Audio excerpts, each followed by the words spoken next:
Până în cutremurul de 77, de domnul Nicolae Simai, la urmă, care povestea.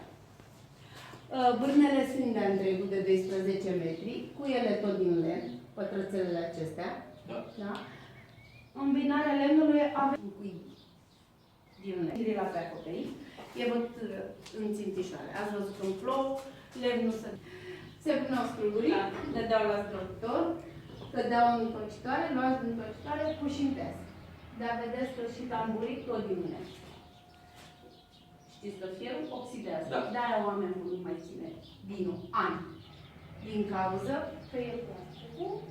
Și plastic și fier, și inox. Și inoxul, da. Da. Lemnele acestea se numesc labă de urs. Și faptul că e și mare. Curgea din și mergea pe rând de vie, omul mergea în parcul măgăruș și vedea la manivelă și stropea cu piatră vânătă și vară. Pe aici am pulverizat. Cei care avea teren mai mult. Da, exact. Cei care avea teren mai mult. Cei care avea teren mai puțin, vermorelul. Pus în spate. Da, ăla l-am mai găsit la bunici și așa. Da. Și mai puternici. Caii erau foarte iuți. Și dacă mergeați. Da. Avem cântar, tot din lemn, pentru greutățile din fier. Jocan. Vedeți ce obosit este. Avem pompe de tras dintr-un butoi într-altul. Cei care aveau teren mai mult mergeau la fața locului cu zdrobitorul, cum avem noi pe cel pe prispă, teascu, da? Se pare că nu de călătorie, am trimis eu, nu? Se pare că nu de călătorie. Știți că pe 24 februarie avem ziua de Dragobete. Nu pe 14, aceea e americană. Nu e o fată, nu e un băiat, nu e... Da, așa se zice, că la noi în zonă. Da. Una țuica de prună și după aceea te scopină. Aici avem voie să... Mă se face. În butoaie de dut se ține țuica, în stejar se ține vină. Știți de ce se ține țuica? E medic la băiatul meu sau la fata. Să furtunul avem tragă. Precum pipeta. Da? Băgată în...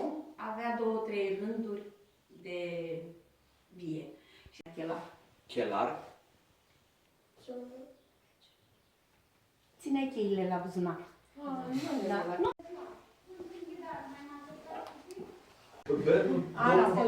Domnul avea o inclinație spre... Avem costume tradiționale. Avem dâmbovițean, bărbătesc, după valetele ajunit de damă, pe albastru cu negru, pe roșu cu negru, care e cel mai mult purtat la noi în zonă, și numai iarna lucrau la ele, că vara, cum e acum, mergeau la lucru care sunt în afară, expoziție temporală pe un an de zile, din toate zonele țării oamenilor. După maramă, după... După lecții, da? Ștampiluța, care se pune. Da. Avem herufimii și serafimii. De la omul primar, vedeți cum sunt puse? În pop. Da. Puteam să zic altfel. Frumos, da. Da. De cine credeți? Vița de vie. Ea a spus așa, nu las eu strugurile să nu pot să înveselesc omul. Adică prin paharul de vin. 4, 5, 6. Aia, da. Avem oltenez, vița de vie sus, pe poale strugurii. Dar din ce zonă? Dobrogea mă gândesc, nu? Pierde șarpe. Da.